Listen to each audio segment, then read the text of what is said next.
देखिए मित्रों, समझ लीजिएगा, कालसर्प दोष एक बहुत बड़ा दोष कहलाता है। ये सब कुछ होते हुए भी कुछ नहीं रह पाता।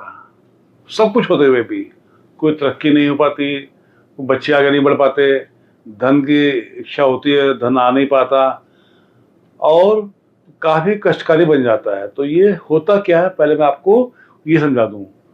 आप अपनी कुंडली उठा के देखिए, जब सभी ग्रह राहु केतु के एक साइड में आ जाएं तो कालसर्प दोष कहलाता है। सभी ग्रह का आना जरूरी है, ऐसा नहीं कि एक ग्रह दूसरी साइड हो जाए।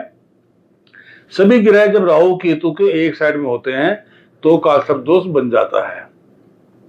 अब 12 तरह से कालसर्प दोष बनता है, लगन से लेकर 12वें हाउस तक 12 तरह के कालसर्प दोष बन जाते हैं। इसके लिए मैं आपको आगे चल के हम डिस्कस करेंगे। आपको फिलहाल तो मैं बताना चाहूंगा कि कालसर्प दोष है क्या। तो जैसे मैंने बताया आपको कि जब सभी ग्रह राहु केतु के एक साइड में आ जाते हैं तो कालसर्प दोष बन जाता है। ये कहीं पर अच्छा होता है और कहीं पर खराब होता है। लगन का कालसर्प दोष पड़ा हुआ जो है, पितृ दोष भी बन जाता है। साथ में कालसर्प दोष भी है और पितृ दोष भी बन जाता है। तो हम अब बात कर रहे हैं आपसे, अभी कालसर्प दोष की बात कर रहे हैं। तो लगन में यदि कालसर्प दोष पड़ा हुआ है तो यहाँ पर हेल्थ को खराब करता है, मन को खराब करता है, चोट लगने का भय करता है और कई बार विवाह शादी में बाधा पैदा कर देता है, धन की कमी पैदा कर देता है। ये कालसर्प दोष अच्छा नहीं मानते हैं। इसका उपाय जरूर करना चाहिए। उपाय क्या होते हैं मैं आपको बाद में बताऊंगा, और सबके लिए उपाय एक ही है। जितने भी 12 तरह के कालसर्प दोष हैं, उपाय सबके लिए एक ही तरह का बनता है, तो उसको आप समझ लीजिएगा। अब सेकंड हाउस में यदि कालसर्प दोष बनता है, सेकंड हाउस से बनता है, तो ऐसे में वाणी दोष सबसे पहले लगता है। वाणी कर्कश हो, बोलने में हिचक पैदा हो, नहीं बोल पाए, डर लगा रहे, नेगेटिविटी सोच रहे हैं, मानसिक कष्ट बन जाए, डिप्रेशन बन जाए, ऐसा भी योग बन जाता है इसके अंदर। और सबसे बड़ी बात, पिता के धन की प्राप्ति नहीं हो पाती, जबकि पिता का धन होता है परंतु आपको प्राप्ति उसकी नहीं हो पाती। और क्योंकि सेकंड हाउस से फिर अष्टम हाउस तक चला जाता है, तो ऐसे में आयु दोष भी लगने, चोट भय का डर बन जाता है, आयु दोष बन जाता है, दुर्घटना होने का योग बन जाते हैं। उससे आपको बचना होगा, सावधान रहना होगा। आपको इस बात का आपको ध्यान करना है। आपको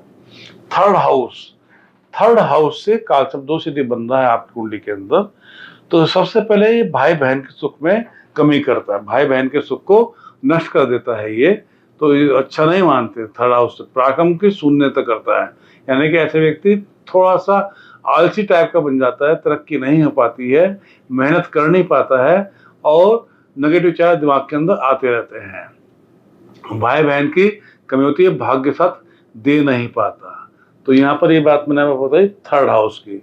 फोर्थ हाउस की अगर हम बात करेंगे आपसे, फोर्थ हाउस का कालसर्प दोष अगर बन रहा है तो यहाँ पर जमीन के सुख में कमी, माता के सुख में कमी, पिता के सुख में कमी, धन की कमी और ऐसे में वाहन सुख की भी कमी करता है और कई बार वाहन का एक्सीडेंट होने का योग भी बन जाता है। इस बात का आपको ध्यान करना है। इसलिए मेरे सबसे बड़ी सलाह है कि यदि आप कुंडली के अंदर चौथे घर से कालसर्प दोष बना है तो वाहन रैश न चलाइएगा, सावधानी पूर्वक वाहन चलाने के आपको ध्यान करना है। आपको इस बात का आपको ध्यान करना है।